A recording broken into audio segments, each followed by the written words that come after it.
Divine Collective. I don't have just gang stalking stories and bad stories, right? I also have good stories. One of my favorites being, as most of you know, I have told most of you that in a video in the past that I have miscarried before, okay? I had to actually give birth.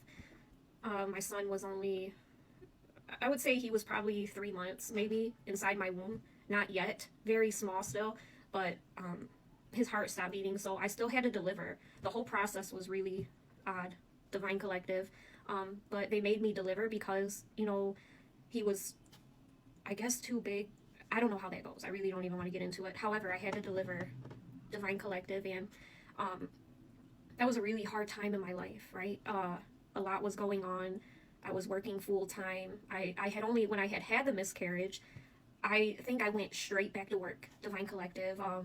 As that was my choice. No one forced me to do these things. I did this on my own. I was a workaholic, okay? A lot of my life, I threw into my work, okay? And I'm starting to realize now that was me running.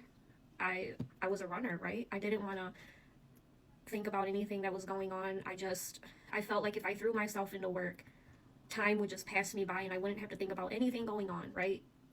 I'm starting to think about that now, like how we throw ourselves into work to run, right? That's why I feel like for so many years of my life, I was considered to be a workaholic. That's how people see me, because I was. But in reality, I was running Divine Collective. But anyway, I'm ranting. Anywho, I was taking that pretty hard because I went right back to work. And with what I was doing at the time, I was working inpatient phlebotomy. So if any of you know what that is, that's the phlebotomists that are stationed on the inside of the hospital. You have outpatient and you have inpatient. So at this time, I was working inpatient phlebotomy. And one of my favorite floors to be on was mother baby. I'd like to do the blood work for the babies and the mothers when they gave birth. A lot of people didn't like that. So I was always stationed up there. However, I had went right back to work after my miscarriage and I was stationed on mother baby, right? So I was fine with it. I've always, I was just gonna, I got this, right? I got this. I wanted to push through. I didn't want to sit there and cry and be sad. Divine Collective, I tried my best to push through. Your body can push through.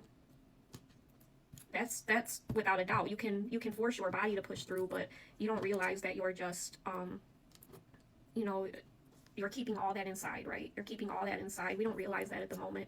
However, I went straight back to work, was stationed up on mother baby, and the first room that I was sent into, and my leads didn't know this. This was not intentional. I don't believe this was intentional.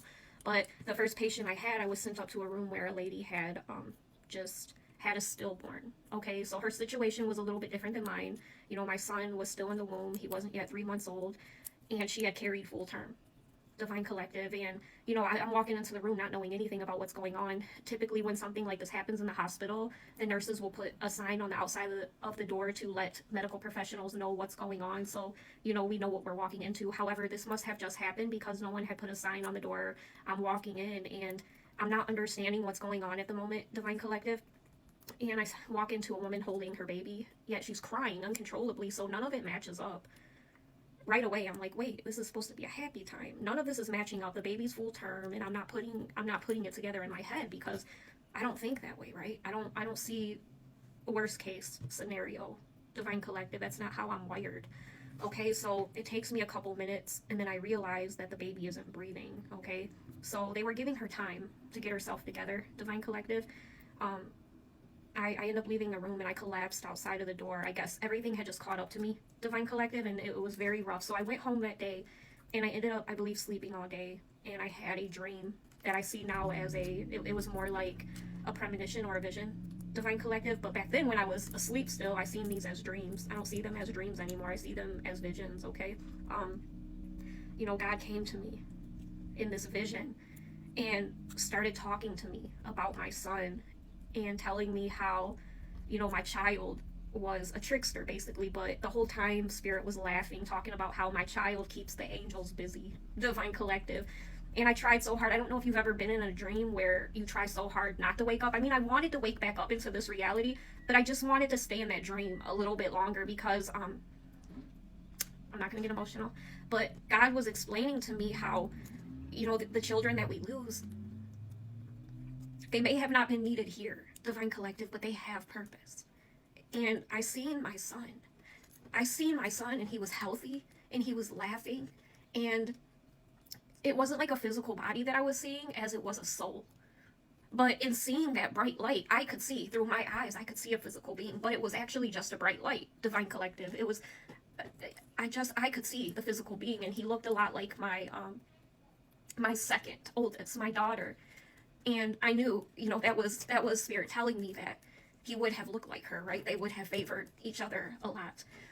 But I thought it was so funny that he was telling me that my son keeps the angels busy, right? That he's a trickster. He likes to play games. And right away, I knew that was for me because all my kids are the same. Divine Collective. They're tricksters, right?